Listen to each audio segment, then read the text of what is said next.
3, 2, 1. Hello mga kanika and pets! For today's video nga ay may mini vlog na naman tayo. A day in a life, keme. Tamang check na naman tayo dahil may pa-order tayo sa page. Hello ma'am sir, salamat po sa pag-order. 2 4-seater ratan nga at saka isang dura ratan. O diba, may pabandel na naman tayo. At syempre bago aalis ang ating rider, kailangan todo check muna. Para pag-check sa buyer, no problem na. 4,950 lang, meron ka ng cabinet at 4-seater na ratan. Nakikitulong-tulong pa nga ang baby ko dyan. Pati bangko kailangan i-check dahil nga minsan may basag ang nasa gitna. O diba, may nangunguli. Kung naghahanap nga kayo ng maliit lang na lamesa, 4 na upuan ay syala na to.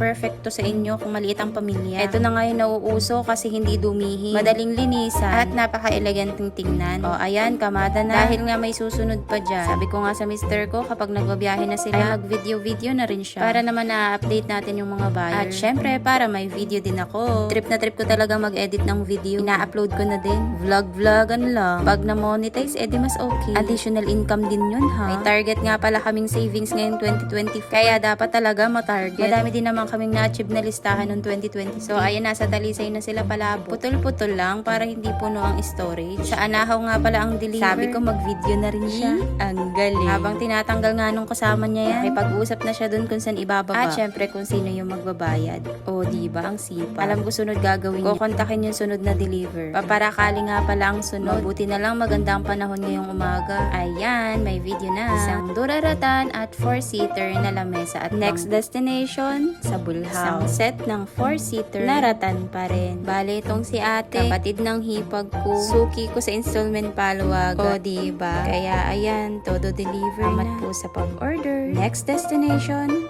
Parakali. Itong si ma'am kahapon talaga siya umorder. Hindi kami nagkatugma ng oras ng chat, kaya pinagpabukas na lang. Dito lang naman siya sa Tawig at suki na din siya. Kaya ayan, kabisa na yan ng mister ko kung saan papasok. Kung saan na naman nagpatong ng cellphone. Grand Star Pink nga pala yan. Yung family cabinet. Inabot na rin sila ng ulan pa uwi. Sa dait naman ng sunod. Hindi naka-video kasi maulan. 6x54 Euro. Next destination, sa Mercedes. Itong si ma'am umorder ng bandel-bandel. Hinuli yung SSR. At dito nga nung paalis na sila, bumuhos ang blessing. Sabi ko sa kanya, baka marami pa ulit. Salamat po sa mga umorder. Bukas po ulit. Dito na muna. Salamat sa panonood. Sa susunod ulit. Thank you.